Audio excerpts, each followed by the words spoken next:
देख रहे हैं ब्लू टाइगर न्यूज चैनल। हमेशा देखिए आपका हमसफर, आपका साथी ब्लू टाइगर न्यूज चैनल। जय हिंद, सप्रेम जय भीम। हमें एडवोकेट सुधीर एच ताड़े, संचालक तथा मुख्य संपादक blue tiger news channel, Amravati, Maharashtra. दोस्तों, आज 26 नवंबर 2021 है। सबसे पहले हम आज के दिन संविधान निर्माता डॉक्टर बाबा साहब अम्बेडकर इनको ब्लू टाइगर न्यूज चैनल के मुख्य संपादक के हैसियत से और एक भारत का नागरिक के हैसियत से डॉक्टर बाबा साहब अम्बेडकर को हम अभिवादन करते हैं। और उसी प्रकार से भारत देश के तमाम नागरिकों को संविधान दिन की हम ढेर सारी शुभेच्छा देते हैं और बधाइयाँ देते हैं। दोस्तों, आज भारत के संविधान के प्रावधान यह हमने आज से एक नया segment blue tiger news channel में शुरू किया है। हमारे ब्लू टाइगर न्यूज चैनल के कार्यक्रमों को नियमित रूप से देखने वाले भारत के तमाम दर्शकों का तथा ब्लू टाइगर न्यूज चैनल के कार्यक्रमों को नियमित रूप से सुनने वाले भारत के तमाम श्रोताओं का हम एडवोकेट सुधीर एच ताड़े हार्दिक स्वागत करते हैं।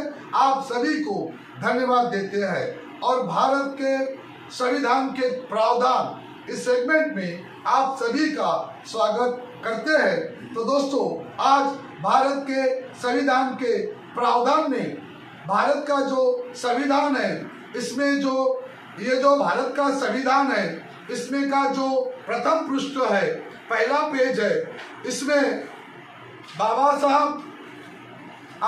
डॉक्टर बाबा साहब अम्बेडकर द्वारा लिखा गया ये भारत का जो संविधान है, इसमें का जो प्रीएम्बल है, इस प्रीएम्बल पे हम आज चर्चा करने जा रहे हैं। वैसा तो ये भारत का संविधान, इसमें तमाम जो प्रावधान है, ये तमाम प्रावधानों पे एक ही एपिसोड में चर्चा करना और उसके बारे में बताना ये बहुत मुश्किल काम है। और उसके बाद में हम अगले एपिसोड में मेकिंग ऑफ इंडियन कॉन्स्टिट्यूशन, ये भारत का संविधान कैसा बना, इसमें ड्राफ्टिंग कमेटी में कितने लोग थे, इसको कितने दिनों में पूरा किया गया, इसके बारे में अगले एपिसोड में हम चर्चा करेंगे। आज केवल भारत का जो संविधान है, उस संविधान का जो प्रीएम्बल है, इसके बारे में हम आपसे आज चर्चा करने जा रहे हैं और प्रीएम्बल के बारे में आपको जानकारी देने जा रहे हैं। दोस्तों, ये जो भारत का संविधान बनाने के लिए दो कमेटी बनाई गई थी। एक थी कमेटी ऑफ इंडियन कॉन्स्टिट्यूशन, एक संविधान समिति, और दूसरी ड्राफ्टिंग कमेटी। तो जो संविधान समिति थी, उनके अध्यक्ष थे डॉक्टर राजेंद्र प्रसाद, और जो ड्राफ्टिंग कमेटी थी, इसके प्रेसिडेंट डॉक्टर बाबा साहब अम्बेडकर को चुना गया था। और ड्राफ्टिंग कमेटी में कुल 7 सदस्य थे, लेकिन इसका जो भारतीय संविधान का जो ड्राफ्ट करने का जो काम है, इसको एक दस्तावेज बनाने का जो काम है, इसको लिखने का जो काम है, इसको तैयार करने का काम है, ये डॉक्टर बाबा साहब अम्बेडकर ने बहुत परिश्रम करके इस भारत के संविधान को बनाया है। 9 दिसंबर 1946, 9 दिसंबर 1946 को भारत के संविधान का काम शुरू हुआ। इसको लिखने का काम शुरू किया गया और 26 नवंबर 1949, 26 नवंबर 1949 को यह भारत का संविधान, और यह भारत का संविधान 26 जनवरी 1950 को यह भारत देश में लागू किया गया है। अभी हम इस प्रियम्बल के बारे में चर्चा करते हैं कि प्रियम्बल क्या है। तो मैं अपने भाषा में कहना चाहूंगा, preamble is the extract of the whole Indian constitution. It is a document of guarantee. Preamble जो है, जिसे हम हिंदी में प्रस्ताविका कहते हैं, तो यह भारत का जो संविधान है, इसमें के जो तमाम प्रावधान दिए गए हैं, तो उस तमाम प्रावधानों का एक निचोड़, उसमें के जो मूल तत्व है, वो भारत के प्रियम्बल में, प्रास्ताविक में सम्मिलित किए गए हैं। It is a document of guarantee. ये जो प्रियम्बल है, ये भारत के नागरिकों को एक गारंटी प्रदान करता है। किस बात की गारंटी? हम संक्षिप्त में इसे कहना चाहेंगे, guarantee of security to the lives of the citizens of India. Bharat इस देश के, इस मुल्क के तमाम नागरिकों के जीने की, उनके जीवन की सुरक्षा की जो गारंटी है, वो गारंटी ये प्रियम्बल देता है। Guarantee of protection of human rights and religious rights. Bharat के जो नागरिक है, भारत में रहने वाले जो निवासी है, जो भारत के नागरिक है, मानवीय अधिकारों की और धार्मिक अधिकारों की सुरक्षा की गारंटी ये प्रियम्बल देता है। Guarantee of educational rights. Bharat देश में जितने भी छात्र और छात्राएं हैं, जो शिक्षा प्राप्त कर रहे हैं, पढ़ाई कर रहे हैं, उनकी शिक्षा की गारंटी ये प्रियम्बल देता है। Guarantee of the rights of employment. Bharat के नौजवानों के रोजगार की गारंटी यह प्रियम्बल देता है। And the guarantee of protection of political rights. राजनीतिक अधिकारों की सुरक्षा की गारंटी ये भारत का संविधान का जो प्रियम्बल है वो देता है। तो इस प्रियम्बल को डॉक्टर बाबा साहब अम्बेडकर ने इसको तैयार किया है। बहुत ही खूबसूरत और बहुत ही अर्थपूर्ण ये प्रियम्बल है। लेकिन 1976 तत्कालीन प्रधानमंत्री श्रीमती इंदिरा गांधी, इन्होंने 42nd अमेंडमेंट करके 1976 में 2 शब्दों का समावेश इसमें किया है, और वो 2 शब्द है सेकुलर और सोशलिस्ट।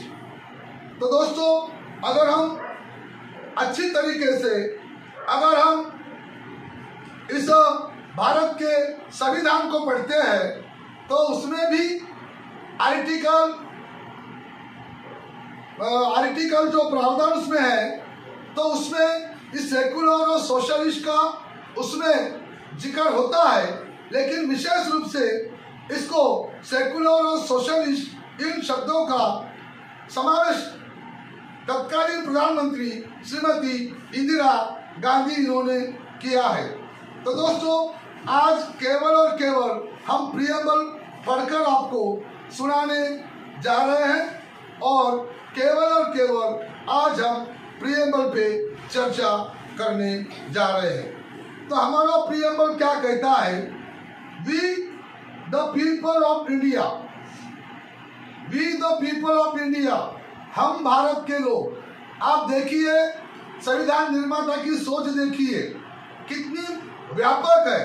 हम भारत के लोग इंडियन कॉन्स्टिट्यूशन में डॉक्टर बाबा साहब आम्बेडकर ने किसी भी भारत के एक धर्म का जिक्र नहीं किया। We the people of India, हम भारत के लोग, यानी हर जाति के, हर धर्म के, हर पंथ के जितने भी लोग भारत देश में निवास करते हैं, उन सबका जिक्र बाबा साहब अम्बेडकर ने प्रीएम्बल में या भारत के संविधान के प्रीएम्बल में किया गया है। We the people of India having solemnly resolved to constitute India a sovereign, socialist,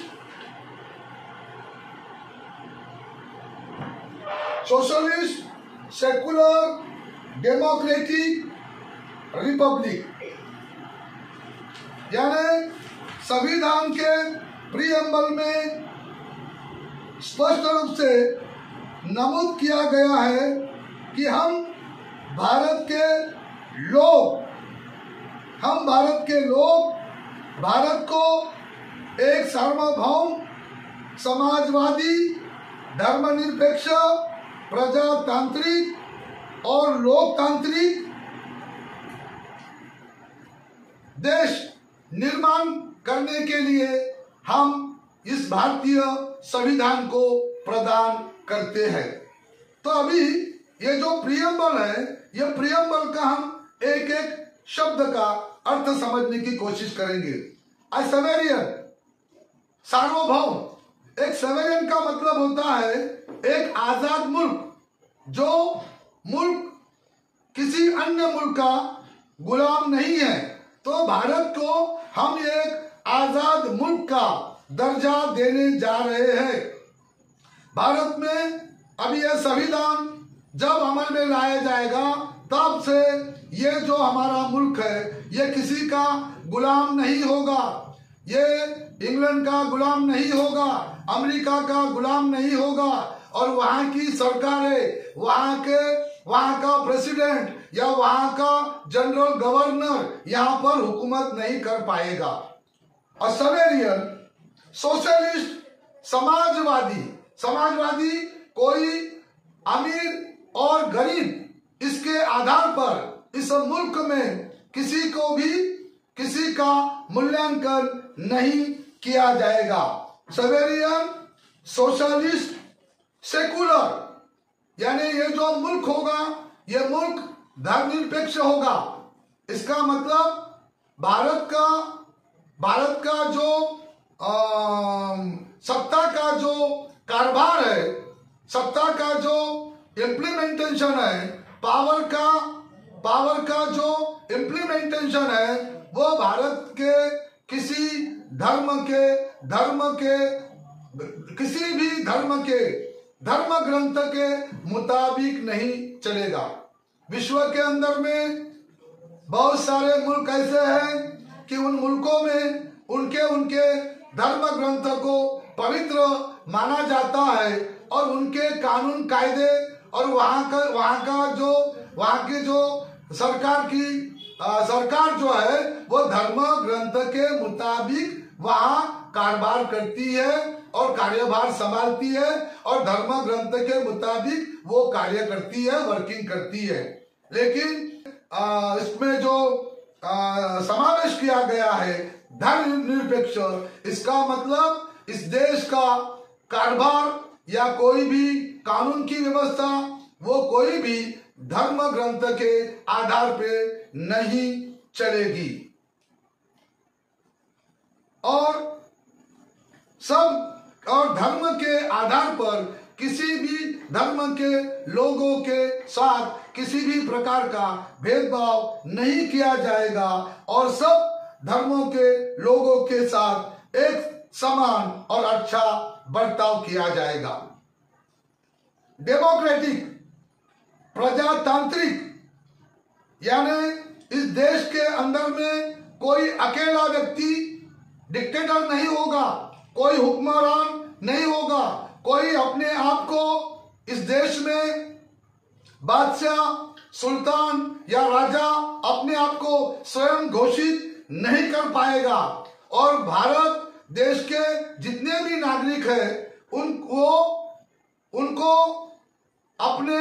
उनको निजी आजादी रहेगी, शिक्षा की आजादी रहेगी, धार्मिक आजादी रहेगी। तो ये जो मुल्क है ये प्रजातांत्रिक होगा और रिपब्लिक। तो हम देखते हैं कि बहुत सारे वेस्टर्न कंट्री में क्या होता था कि एक को वहां का किंग उसको घोषित किया जाता था, वो मरने के बाद उसका बेटा, वो मरने के बाद उसका बेटा, और वंश परंपरा से वो राजगद्दी अपने अपने बेटे को, उनके वारिसों को दिए जाने की व्यवस्था की गई थी। लेकिन यहाँ पर रिपब्लिक यानी जो भी सरकार है यहाँ पर जो होगी वो कोई राजा यहाँ पर हुक्म नहीं चलाएगा, कोई राजा यहाँ पर पावर में नहीं आएगा, लेकिन प्रजातांत्रिक तरीके से इस मुल्क में हर 5 साल के बाद चुनाव किए जाएंगे और भारत देश के जो नागरिक होंगे, जो मतदाता होंगे, वे अपनी सरकार को चुनेंगे। Democratic Republic.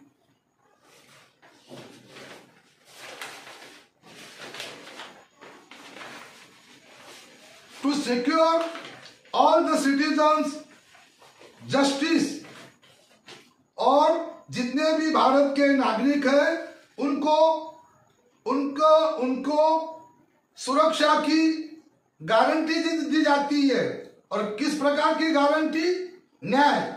और न्याय किस प्रकार का? Social, economic and political. सामाजिक न्याय यहाँ दिया जाएगा, आर्थिक मामले में न्याय दिया जाएगा, और पॉलिटिकल जस्टिस।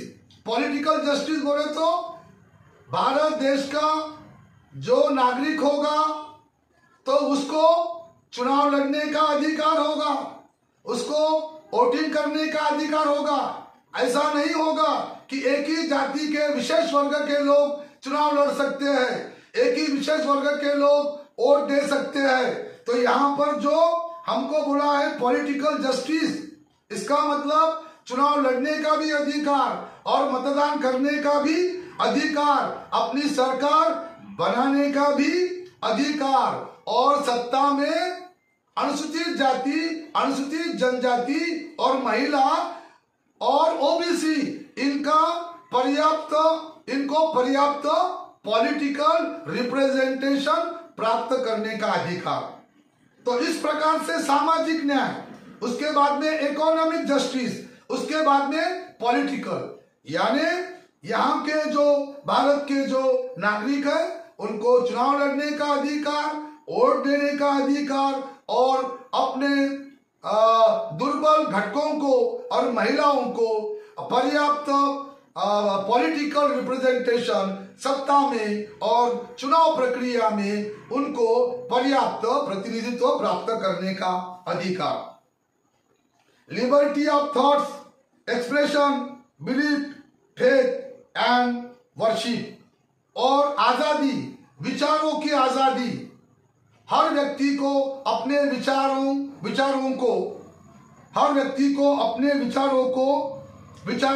करने का और विचार प्रकट करने का अधिकार होगा। लिबर्टी ऑफ एक्सप्रेशन, ये बहुत महत्वपूर्ण है। अभिव्यक्ति की आजादी, अभिव्यक्ति स्वातंत्र, इसके आधार पर हम लोग अपने विचारों को लिख सकते हैं। हम इसमें समाचार पत्रों में लिख सकते हैं, कविताएं लिख सकते हैं, लेख लिख सकते हैं।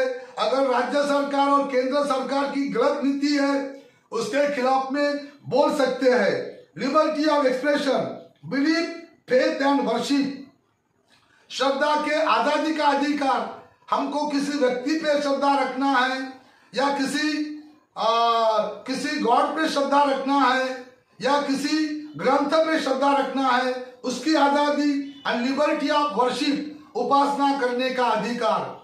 जो भी धर्म को मानने वाले लोग होंगे उनको अपने अपने धर्म के मुताबिक इस मुल्क के अंदर में उपासना करने का अधिकार प्रदान किया जाएगा, ऐसा इस प्रीएम्बल में लिखा गया है और इसका जिक्र किया गया है।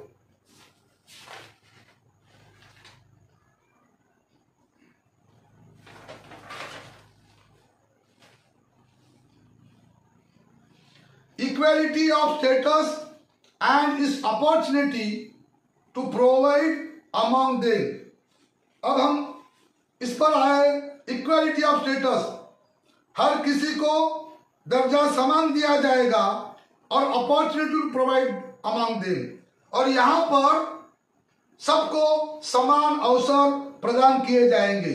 भारत देश के जो नागरिक होंगे उनको रोजगार के समान अवसर, शिक्षा के समान अवसर और अपनी काबिलियत और अपनी प्रतिभा दिखाने के और साबित करने के समान अवसर और समान मौके दिए जाएंगे। अपॉर्चुनिटी, भारत के जितने भी 135 करोड़ अगर लोग हैं तो हर किसी को यहाँ का उसका स्टेटस दिया जाएगा और उसे इक्वल अपॉर्चुनिटी दी जाएगी इस संविधान के तहत। Fraternity assuring the dignity of the individual, ऐसा नहीं कि देश का बड़ा उद्योगपति है या देश का राष्ट्रपति है, देश का प्रधानमंत्री है और राज्य का मुख्यमंत्री है, राज्य का राज्यपाल है, उसकी डिग्निटी उसको प्रदान रहेगी, और जो छोटा आदमी है या मजदूर है या कामगार है या झोपड़पट्टी में रहने वाला है, रिक्शा चलाने वाला है, कटला चलाने वाला है, उसकी कोई डिग्निटी नहीं है, ऐसा बिल्कुल नहीं है। तो यहाँ पर भारत देश में रहने वाले हर नागरिक को उसकी जो डिग्निटी है, उसका जो आत्मसम्मान है, उसका जो स्वाभिमान है, उसकी हिफाजत, उसकी सुरक्षा भारत का संविधान करेगा। इन आवर कॉन्स्टिट्यूशन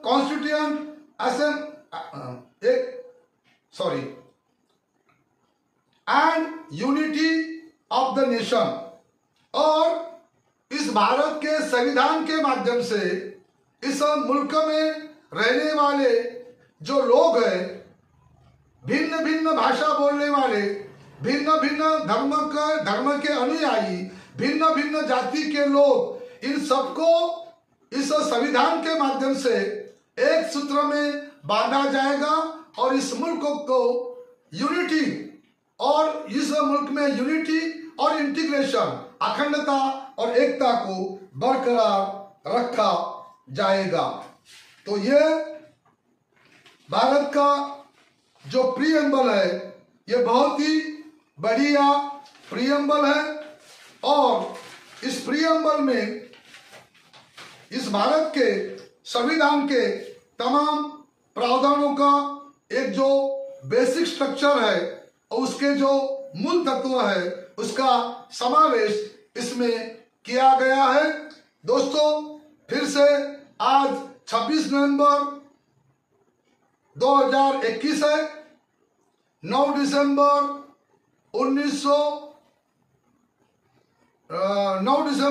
1946 को संविधान लिखने का काम शुरू हुआ और 26 नवंबर 1949 को ये संविधान पूरा हुआ और 26 जनवरी 1950 को ये लागू किया गया। अब हमारा मुल्क ये प्रजासत्ताक है, हमारा मुल्क सॉवरेन नेशन है, हमारा मुल्क एक रिपब्लिकन कंट्री है, प्रजासत्ताक है, सार्वभौम हमारा मुल्क है। और ये प्रीएम्बल ये बहुत ही सुंदर और बहुत ही खूबसूरत और बहुत ही अर्थपूर्ण है और उसको विस्तार से फिर हर अनुच्छेद में इसको डिटेल में दिया गया है। तो दोस्तों, आज के लिए बस इतना ही। फिर से हम इस संविधान निर्माता, कानून के और संविधान के बड़े जानकार और बहुत व्यापक सोच रखने वाले एक विश्व के महान विद्वान डॉक्टर बाबा साहब अम्बेडकर को संविधान दिन के उपलक्ष्य में ब्लू टाइगर न्यूज चैनल के तरफ से त्रिवार उन्हें अभिवादन करते हैं और भारत के तमाम नागरिकों को संविधान दिन की ब्लू टाइगर न्यूज चैनल के तरफ से हम शुभकामनाएं देते हैं, ढेर सारी बधाइयां देते हैं। दोस्तों, अगली बार भारत के संविधान के प्रावधान इस सेगमेंट में हम आपसे फिर से रूबरू होंगे, एक भारत के संविधान के एक नए प्रावधान के साथ, और उस प्रावधान के बारे में आपसे चर्चा करेंगे, आपको जानकारी देंगे। अब हमें एडवोकेट सुधीर एच ताड़े को इजाजत दीजिए। धन्यवाद। जय शिवराय, जय भीमराय, जय महाराष्ट्र, जय हिंद, जय संविधान। धन्यवाद।